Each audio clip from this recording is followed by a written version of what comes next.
La insuficiencia venosa crónica es una condición de alta prevalencia, principalmente en el sexo femenino, sobre todo en aquellos que han recibido terapia anticonceptiva hormonal, en los pacientes obesos o sedentarios, en los individuos que se encuentran por periodos de tiempo prolongados en bipedestación, en los adultos mayores y en las personas con factores hereditarios. Se define como insuficiencia venosa crónica a una situación patológica, como su nombre indica, crónica, secundaria a alteraciones anatómicas o funcionales del sistema venoso, partiendo de la base de que el drenaje venoso de las extremidades inferiores es dado por un sistema venoso superficial, un sistema venoso profundo y un sistema venoso perforante, de los cuales profundizaremos más adelante. Por otro lado, la base fisiopatológica de esta condición va a ser la hipertensión venosa. Como indica la clasificación CEAP, esta puede ser por una causa secundaria a reflujo sanguíneo o secundaria a obstrucción de las venas. Recuerden que los puntos evaluados por esta clasificación son clase de manifestaciones clínicas, etiología de la misma, sea primaria, secundaria o congénita, zona anatómica afectada, refiriéndonos entonces al sistema que se encuentra comprometido, superficial, profundo o perforante, y finalmente la base fisiopatológica, que, como enunciamos, puede ser por reflujo o por obstrucción. Lo importante es que independientemente cuál sea, vamos a llegar a una hipertensión venosa que va a traducir en algunas manifestaciones clínicas, como por ejemplo congestión debido al aumento de la permeabilidad, dolor debido a la distensión de las paredes venosas, entre otros. Se estima que el 90% de las causas o de los episodios de insuficiencia venosa crónica son debido a una causa primaria o idiopática, mientras que el 10% tiene una causa conocida, como por ejemplo un trauma. Vale la pena resaltar que entre el 3 al 10% de los pacientes con insuficiencia venosa crónica se presentarán en consulta debido a cambios dérmicos, como por ejemplo pigmentación ocre o lipodermatosclerosis. En unas filminas posteriores les mostraré cómo se aprecian estas manifestaciones clínicas dentro del examen físico. Según el estudio Framingham, la mayoría de la sintomatología de la insuficiencia venosa crónica está asociado con insuficiencia de la vena safena interna y el 15% de los casos con insuficiencia de la vena safena externa. En este punto vale la pena resaltar que según la nomenclatura antigua se empleaba el término vena safena mayor o magna para referirse a la interna, mientras que se empleaba el término vena safena menor para referirse a la vena safena externa. Según el sistema de nomenclatura contemporáneo, estas deben conocerse como vena safena interna o vena safena externa, evitando los términos mayor o menor, y será entonces de esta forma como nos referiremos a las mismas alrededor de esta videoconferencia. Como enunciamos en un principio, epidemiológicamente esta condición es más común en el sexo femenino, presentándose en el 2.6% del mismo, mientras que en los varones en tan solo el 1.9%. Antes de profundizar en la insuficiencia venosa crónica, debemos mencionar algunos aspectos anatómicos elementales, volviendo a enunciar que el drenaje de las extremidades inferiores se encuentra dada por un sistema venoso superficial, un sistema venoso profundo y un sistema venoso perforante, cada uno con sus respectivas características, que a continuación enunciaremos. En relación al sistema venoso superficial, este se encuentra constituido, grosso modo, por la vena safena interna, la vena safena externa y sus respectivas venas tributarias. Si queremos entrar en mayor detalle, se encuentra dividido en un grupo troncular, que se encuentra conformado por los principales troncos venosos, que en este caso sería la vena safena interna y la vena safena externa, y también se encuentra constituido, por otro lado, el grupo reticular, Y este grupo se encuentra conformado por toda esa compleja red de venas que se están anastomosando con las venas del sistema venoso superficial y que discurren subcutáneamente alrededor de toda la extremidad. Vale la pena resaltar que va a ser en el grupo de venas del sistema venoso superficial reticular donde nos vamos a encontrar a las venas comunicantes. Es importante también que nosotros hablemos del origen y el trayecto de las venas más importantes de este sistema, empezando entonces con la vena safena interna. La vena safena interna, como evidenciamos en esta imagen, se origina en el arco dorsal del pie y asciende a través de la cara interna de la extremidad hasta que llega a esta zona donde tengo el cursor, donde va a profundizarse para poder drenar en la vena femoral. Esta zona se conoce como triángulo de Scarpa y está constituido por el músculo sartorio, el músculo aductor largo y el ligamento inguinal. Por otro lado, la vena safena externa se origina como una continuación de la vena dorsal externa del pie. Como podemos apreciar claramente en la imagen, su dirección va a ser posterior, va a cursar alrededor de un pequeño surco que se encuentra entre los gastronemios o músculos gemelares para finalmente desembocar o drenar en la vena poplitea. Por otro lado, nos encontramos al sistema venoso profundo, que a diferencia del superficial, que es un sistema suprafacial, este será infrafacial. En otras palabras, se encuentra ubicado bajo la fascia y se encuentra compuesto por venas profundas, venas satélites, que usualmente acompañan a una arteria y reciben su nombre. Nos encontramos entonces con la vena tibial posterior, la vena peronera, la vena tibial anterior, la vena poplitea, la vena femoral, la vena profunda femoral, etcétera, etcétera.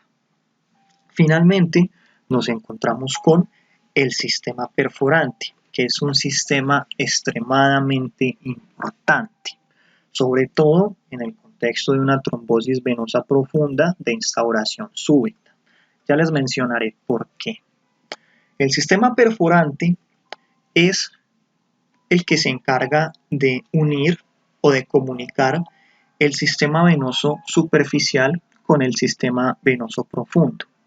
Saliendo un poco del tema de insuficiencia venosa crónica y adentrándonos en las trombosis venosas profundas para poder explicar lo que les había anunciado previamente, en el caso de que se genere una obstrucción súbita del sistema venoso profundo, va a ser el sistema venoso perforante el que se va a encargar de enviar esta gran cantidad de volumen para que pueda retornar a la circulación central hacia el sistema venoso superficial, que, como enunciamos, va a recibir el volumen del sistema venoso profundo y lo enviará hacia la circulación central.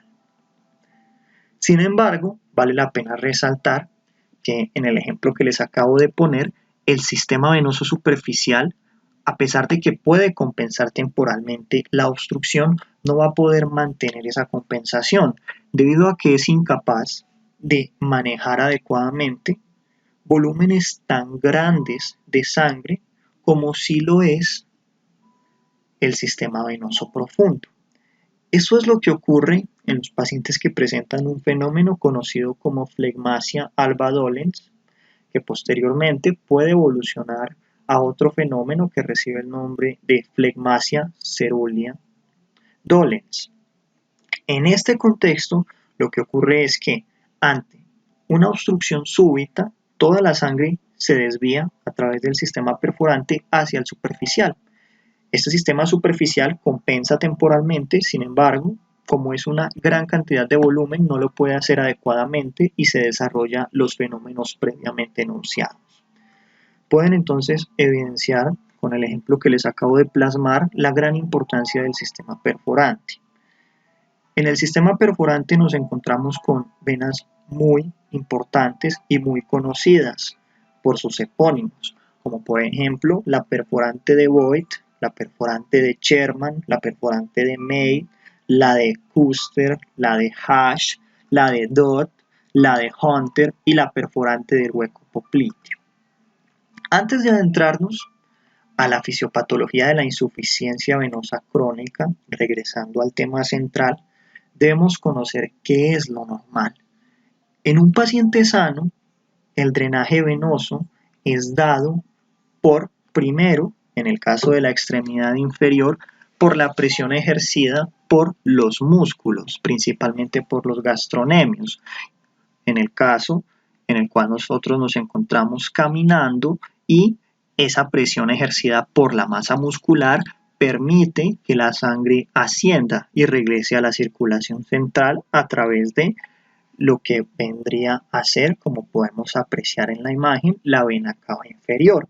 Adicionalmente, recuerden que las venas tienen un sistema valvular. Este sistema valvular, cuando se encuentra íntegro, evita el reflujo de la sangre.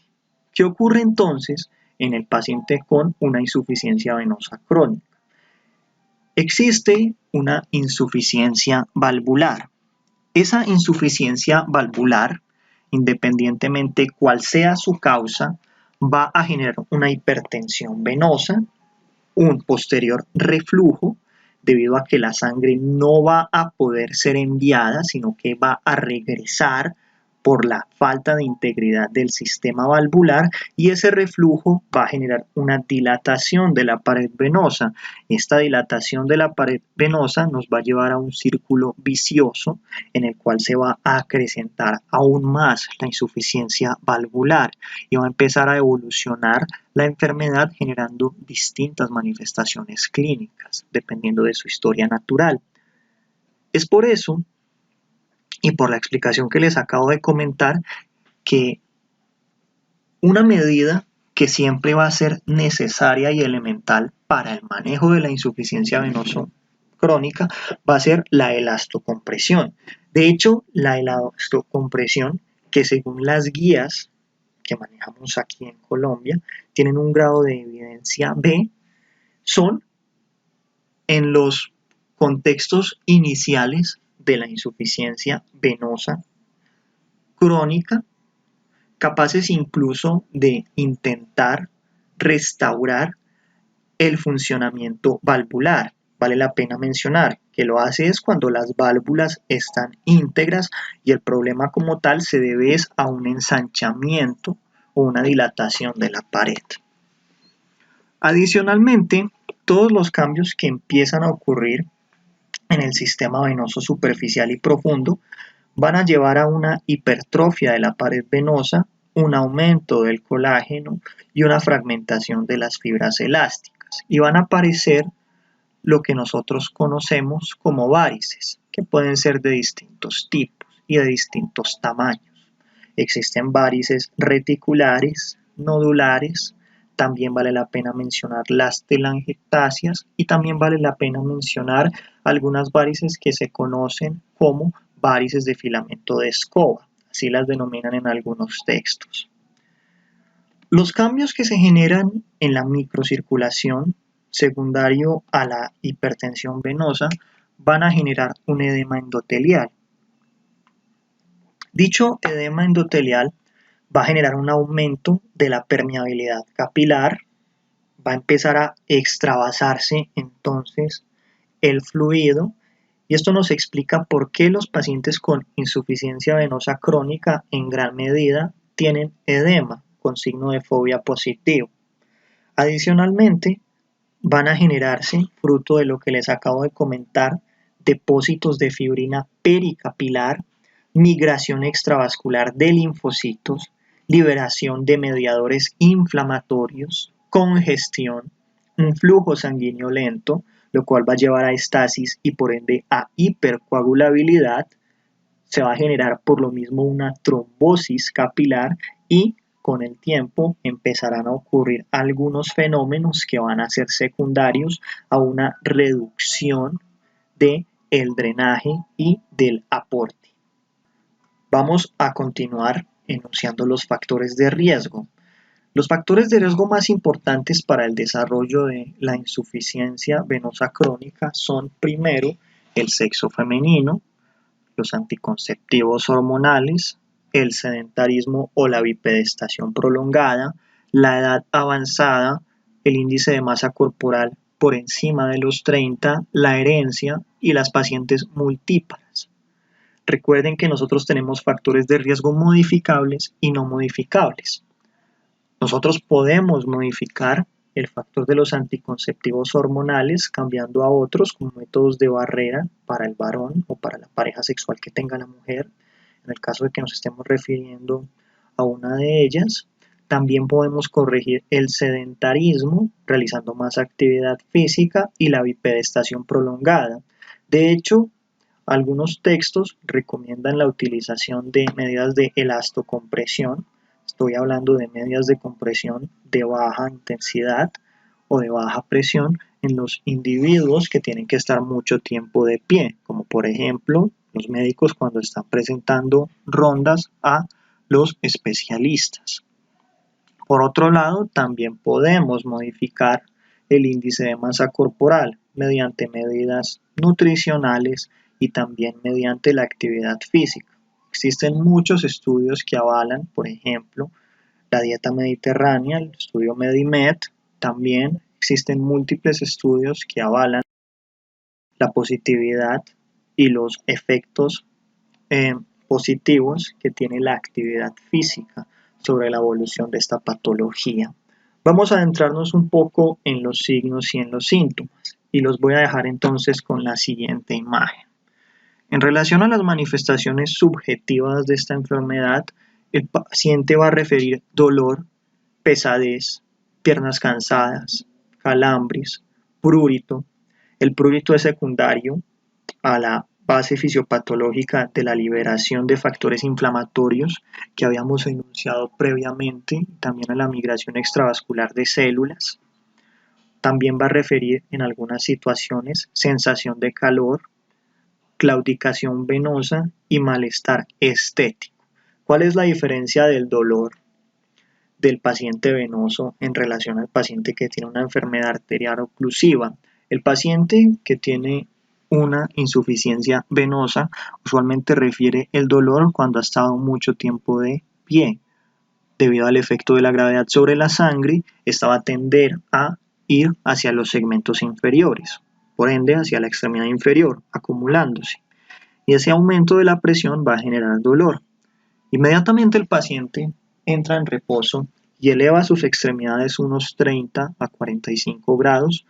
Al poco tiempo va a referir mejoría. Esto como tal no ocurre en el paciente con una enfermedad arterial oclusiva. Dependiendo de la clasificación de René Lafontaine que tenga el paciente con la enfermedad arterial oclusiva, esta puede ir desde asintomática hasta la presencia de gangrena o ulceraciones. Estaríamos hablando de un grado 4. En el grado 3, el paciente va a referir la sensación de dolor y de malestar en la extremidad cuando está en reposo. En el grado 2B va a referir claudicación debido al aumento de la demanda de oxígeno. Esto va a mejorar con el reposo debido a que disminuye también la demanda de oxígeno debido a que ya no hay una actividad muscular como tal. Y en el caso de que el paciente tenga una clasificación de Fontaine 2A, va a referir dolor cuando ha caminado más de 150 metros, a diferencia del 2B que manifiesta la claudicación cuando ha caminado menos de 150 metros. Por otro lado, nos encontramos con las manifestaciones objetivas de la insuficiencia venosa crónica, encontrando signos como telangiectasias, várices, que pueden ser reticulares, colaterales o tributarias, o tronculares, que son las más grandes, edemas. También podemos encontrar trastornos tróficos de la piel, pigmentación, dermatitis, eczema, lipodermatoesclerosis y úlceras. Algunos textos hablan de que existen algunas diferencias entre las úlceras venosas y las úlceras arteriales y también de las úlceras neuropáticas. Sin embargo, debemos tener en cuenta que esto como tal no es muy confiable. Dichos textos mencionan que la mayoría de las úlceras que se presentan en el contexto de la insuficiencia venosa crónica se ubican alrededor de los maleolos, mientras que las úlceras que son secundarias a una enfermedad arterial oclusiva se encuentran sobre todo en la cara dorsal del pie. Sin embargo, esto no es del todo cierto.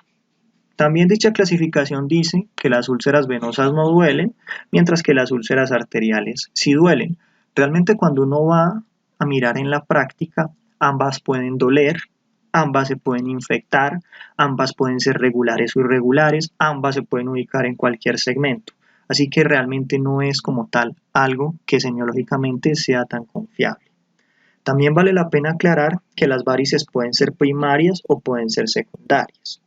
También existen múltiples clasificaciones de la insuficiencia venosa crónica, como la clasificación SEAP, que la habíamos mencionado. La primera hace referencia a la clase en relación a la clínica. Clase 1 es aquel paciente que tiene telangiectasias o varices reticulares. La 0 es el paciente que no tiene signos visibles. La clase 2 es el individuo con varices, el 3 el que tiene edema, el 4 el que tiene signos dérmicos, el 5 el que tiene úlceras cicatrizadas y el 6 el que tiene úlceras activas. Estos pacientes pueden ir desde individuos asintomáticos hasta individuos sintomáticos. La etiología, como mencionamos, puede ser congénita, primaria o secundaria. La anatomía, dependiendo de la zona afectada, puede ser del sistema venoso superficial, del sistema venoso profundo o del sistema venoso perforante, o de todos. Y la patofisiología o la fisiopatología hace referencia a el origen de la misma, el origen de la hipertensión venosa, sea esta por reflujo o sea esta por obstrucción. También existe una puntuación que es el Venous Severity Score, que se abrevia como BCSS, que nos permite, dependiendo de la clínica del paciente, poder concluir que las manifestaciones son severas o no severas. El diagnóstico de esta condición se hace a partir de la anamnesis, el examen físico y de métodos diagnósticos, al igual que todas las enfermedades. ¿Qué vamos a preguntar en la anamnesis? Si el paciente tiene dolor, claudicación venosa, fatiga, cansancio, edema, prurito, cambios cutáneos, varices. ¿Qué vamos a mirar en el examen físico? Si hay cambios tróficos, si los pulsos están íntegros o no, porque uno de los diagnósticos diferenciales de esta condición es la enfermedad arterial oclusiva, si el paciente tiene inflamación, si tiene fobia positivo, si tiene hiperpigmentación o despigmentación, si tiene algunos signos clínicos como por ejemplo un Trendelenburg, un Perthes o un Pratt, que los vamos a poder visualizar bien en esta filmina. Bueno, entonces vamos a explicar las distintas maniobras que están reportadas en la semiología y que son más practicadas en la actualidad dentro de la consulta. Empezamos entonces con la prueba de Brody-Trendelenburg, también conocida como la prueba de Trendelenburg, la cual se utiliza en sospecha de varices, para lo cual se comprueba la función de las válvulas venosas. En esta prueba, lo que vamos a hacer con el paciente es acostarlo boca arriba. Posteriormente vamos a elevar su pierna en un ángulo recto, vamos a masajearlo suavemente y luego vamos a poner un torniquete sobre el muslo para posteriormente pedirle al paciente que se ponga de pie. Esperaremos unos 30 segundos y vamos a apreciar posteriormente la velocidad con la cual se van a llenar las venas superficiales para poder saber si existe una adecuada función valvular o no y si el llenado venoso es óptimo o no. En la prueba de Pratt se acuesta al paciente, al igual que en la prueba de Trendelenburg, se le pide también elevar la pierna, se coloca un vendaje desde el pie hasta la ingle, luego el paciente se pone de pie, se quita la venda y se coloca un segundo vendaje, comenzando por la ingle, dejando un espacio de aproximadamente unos 5 a 10 centímetros de ancho. Luego vamos a hacer lo mismo que hicimos con la maniobra de Trendelenburg, que es evaluar o examinar el llenado. Finalmente, nos encontramos con la prueba de Perthes, la cual evalúa el sistema venoso profundo. En esta se envuelve la pantorrilla del paciente con una venda estrecha y mientras el paciente camina vamos a evaluarlo. En la literatura existen muchas más pruebas descritas para el diagnóstico o la estimación de los pacientes con insuficiencia venosa crónica. Sin embargo, mencionarlas a todas se escapa del objetivo de esta conferencia. Las varices también tienen grupos o estadios. Está el grupo 1 o el primero, donde las venas van a encontrarse simplemente dilatadas, y en el caso de que nosotros corrijamos la causa, vamos a poder corregir estas varices y van a volver a retomar a la normalidad. Un ejemplo son las varices del embarazo. En el segundo grupo ya es irreversible, de forma natural no va a regresar espontáneamente, nos vamos a encontrar con un alargamiento y ensanchamiento de la vena. Esta ya va entonces a empezar a ser tortuosa. Y en el tercero, las paredes van a estar irregularmente dilatadas, van a formar verdaderos tumores varicosos y van a tener dilataciones circunscritas en formas de aneurismas venosos. Dependiendo del tamaño, nosotros podemos hablar de que las varices son tronculares, cuando miden de 5 a 7 milímetros, reticulares, cuando miden de 2 a 4 milímetros, varículas, cuando miden de 1 a 2 milímetros, o telangiectasias, cuando miden de 0.1 a 1 milímetro. Otros hallazgos que nosotros podemos encontrar también en los pacientes es, por ejemplo, la presencia de edema, varices tronculares, acá podemos evidenciarlas, lipodermatoesclerosis, que se refiere a un engrosamiento de la piel. También podemos encontrar la presencia de dermatitis ocre. En esta imagen podemos evidenciar esa dermatitis ocre o esa pigmentación ocre a nivel de la zona distal. Se puede evidenciar también atrofia blanca, por ejemplo acá donde tengo el cursor, o también las úlceras venosas, que como habíamos mencionado, teóricamente se presentan en mayor medida a nivel de la periferia de los maleolos. Sin embargo, como les dije, también pueden ocurrir en cualquier sitio. Existen múltiples pruebas diagnósticas reportadas en el estado del arte, como por ejemplo el eco-Doppler, que es el patrón de oro, permite evaluar el reflujo venoso. Cada vez cobra mayor importancia y utilidad la ultrasonografía. Existe un método que se conoce como ultrasonografía intravascular, que es también otro método de estudio. Sin embargo, es una prueba que se utiliza en casos selectos de compresión venosa iliocava o también para la valoración de stents implantados. Otras pruebas diagnósticas reportadas en la literatura son, por ejemplo, la fotopletismografía. Su utilidad radica principalmente en la investigación y es exclusiva de manejo por parte de cirujano vascular, internista vascular, entre otros especialistas. También en la literatura se puede encontrar la pletismografía venosa cuantitativa funcional de aire y la angiografía y angioresonancia. Estas últimas se pueden emplear en algunas situaciones puntuales, como por ejemplo obstrucción de las venas pélvicas, incompetencia de las venas gonadales o ilíacas, malformaciones vasculares asociadas, valoración de angioplastias, entre otras. Vamos a continuar ahora con el tratamiento. Y el tratamiento de esta condición tiene unas bases no farmacológicas relacionadas con el estilo de vida y unas bases farmacológicas. Y en este contexto, lo más importante van a ser los cambios en el estilo de vida, empezando con las medidas posturales, pidiéndole al paciente entonces que eleve los pies 35 grados con el objetivo de mejorar el retorno venoso.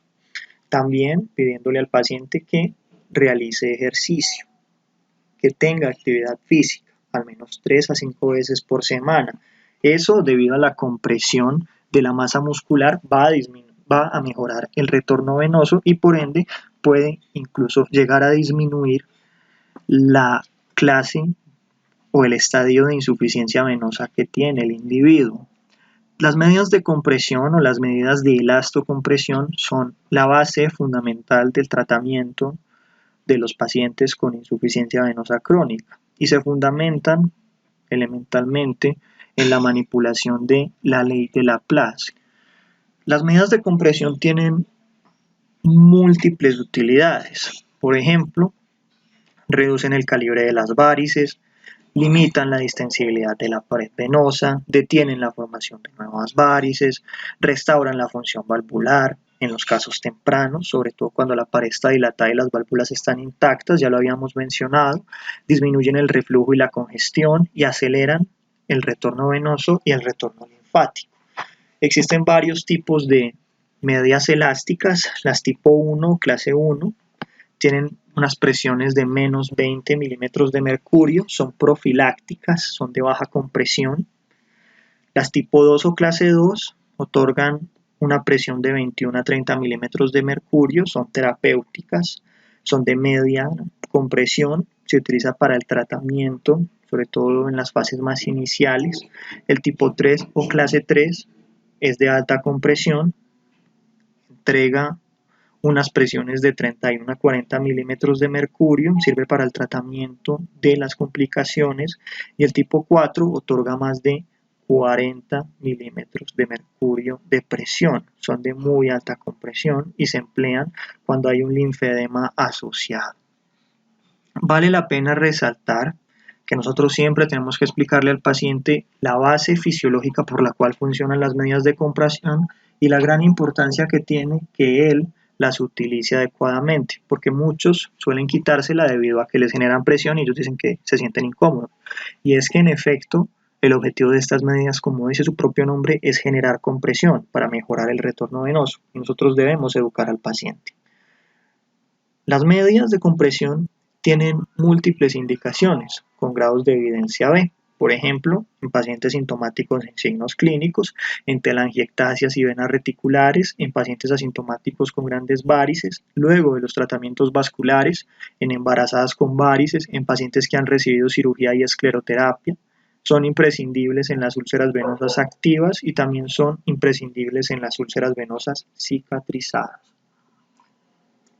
En otras palabras, la base del tratamiento de la insuficiencia venosa crónica son las medias de compresión o las medidas de compresión. Sin embargo, deben evitarse en algunos contextos, como por ejemplo alergias al material, dermatitis o oclusiones arteriales significativas.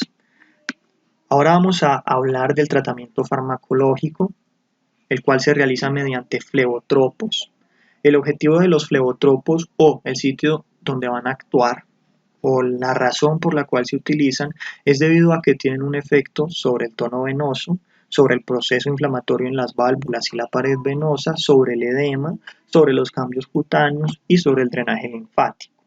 Existen distintos tipos de flebotropos que se pueden dividir en venoactivos, los cuales pueden ser naturales o sintéticos, y en no venoactivos, los cuales permiten manejar las úlceras varicosas.